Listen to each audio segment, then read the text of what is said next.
First, still hanging with Rockets GM Daryl Morey. All right. Daryl, before the break, we teased a little war of words between Giannis and James Harden we all talked about this week. What do you make of that?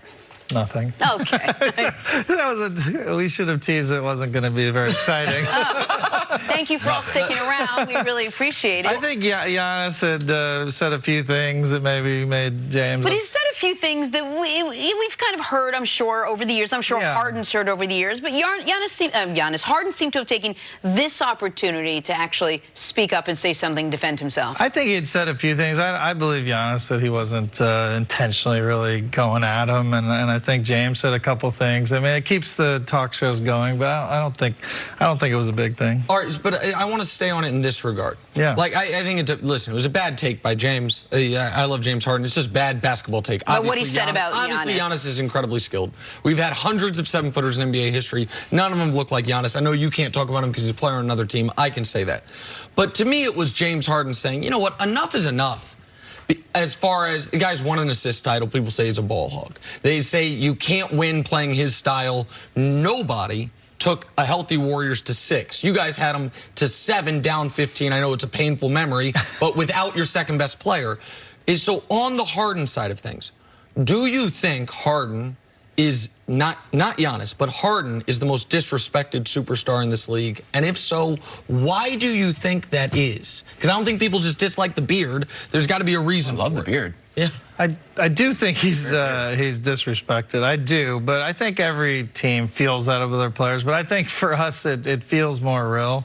But why is it? I don't know. I think he's quiet. He goes about his business. I don't think it's very rare for him to do something like say some stuff that you know, seem like shots at people. That's very rare. He's just and until you win it, I think everyone's going to bring things up. They're going to say you haven't won it, and I think that's happened to all the great superstars that haven't won it. So. Do you one of the things I think you guys get penalized for, there was a period of time where everyone looked at the league, shouldn't say everyone, a lot of teams looked at the league and said, can't be Golden State. Let's worry about the future. You guys were one of the only teams that said, let's try to beat them. And because of that, and because you kept playing them, 4 out of 5 years you play them in the playoffs, they beat you guys like they beat everyone except for LeBron, and last year when they got hurt. You guys somehow get penalized in the public eye more than Portland, more than a team that only lost to them once or twice in the postseason. Is there any for you regret about going after Golden State the way you did, knowing now that what you know that you guys fell short? No, because I mean we were at above 50% odds to win the title at one point when Chris Paul went out there, and so if you're not going for it, what are you doing? And unfortunately, I relived my childhood from Cleveland and my Cavaliers losing to the Bulls every year. We happened to run into one of the all-time great teams, and I do think they're going to reconstitute next year, sadly. So we're hoping to take advantage of it this year. So the last couple of years, you looked at the Warriors, as Nick said, as the team to beat, and you almost game planned to face them and to beat them. Is it the Lakers this year, or do you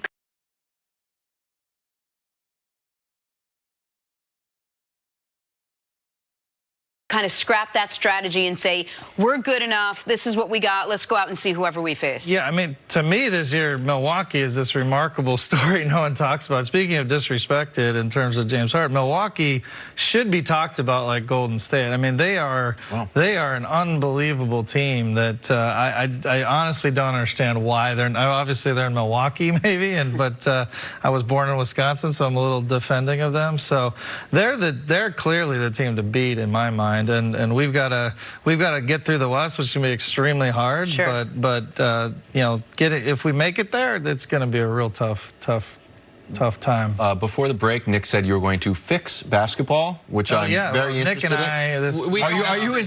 Yeah, I'm in on it. My big thing is change it from 3s and 2s to 4s and 3s, but no one's ever going to actually do that. Then nice, radical. I like it. Because then, what are free throws? 1.5. It's too much math. Well, that's the problem, and people don't like it. It would ruin the record books. But the reason people are mad at Daryl. No one's carrying the one. People are mad at Daryl because everyone shoots all these 3s now. They do it because they're at a 50% premium. If it was 4s and 3s, they'd be at a 33% premium. You get more of the mid-range again. That's not going to happen. What are some changes that actually could happen? Well, I love the league office. We have have the MIT conference coming up, and a lot of these ideas like 4 and 3 are game plan there, and Nick comes all the time. And, you know, the Elam ending, which happened the All-Star game, I think that's coming to overtime. That's coming. That's coming for real. That's going to come to overtime. No, I don't know what's going to come. The league office does it, but I really think that that'll be in the next few years. Tell the audience if they don't know the Elam. Oh, yeah. So basically it's playing to a target score. It's like playing pickup. Anyone plays pickup basketball, but in the NBA, how it could work is with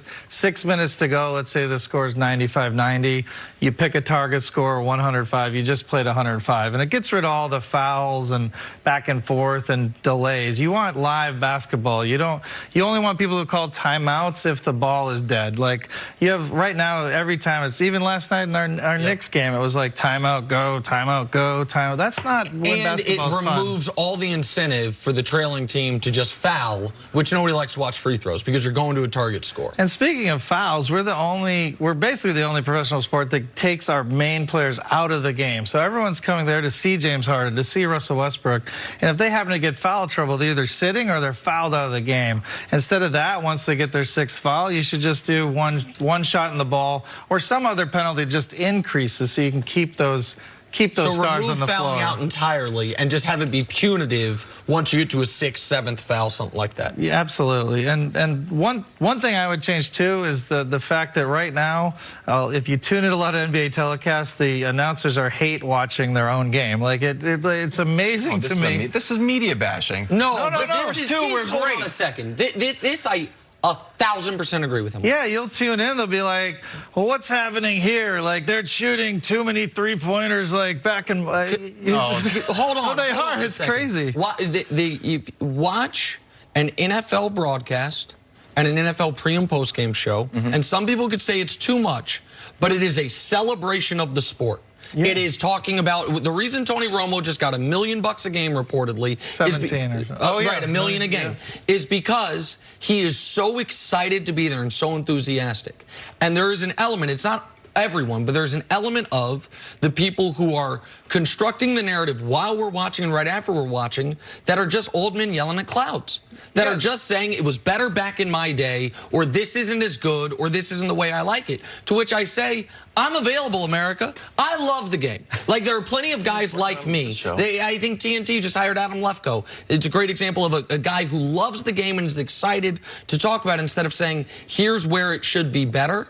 And I actually agree with that. I think there's an element of if you're there to celebrate the game, celebrate the game. You can still point out if a guy screwed up, if a coach made a bad decision, but as opposed to just picking at this isn't the way the game's supposed to be played. Yeah, imagine the NFL if Romo was basically like, oh, this passing's not going to work. Where's my cloud of dust? Where is it? Yeah. Literally the whole game. That's NBA games right now. Where's my cloud of dust? Where is my cloud? Like, why aren't we smashing that ball in there?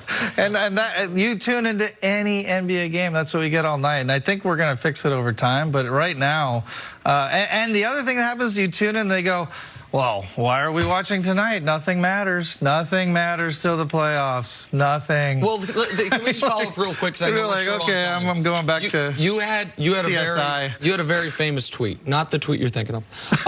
It was to our friend Doug Gottlieb, where he complimented Scott Drew, the Baylor coach, and you said it's really been an incredible run for Coach Drew and Baylor, but winning a title is the only thing that matters. Anyone who hasn't won a title must hang their head in shame for eternity.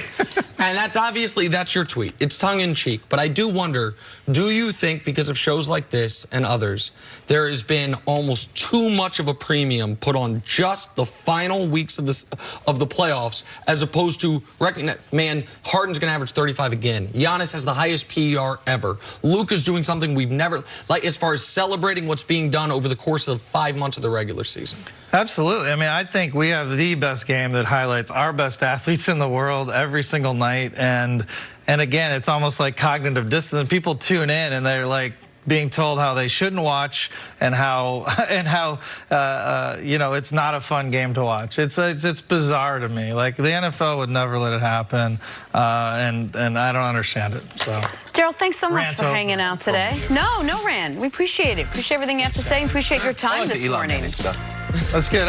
We sold you on that. Okay, good. Come back and join us again. Yeah, you guys take a break. Much more right after this.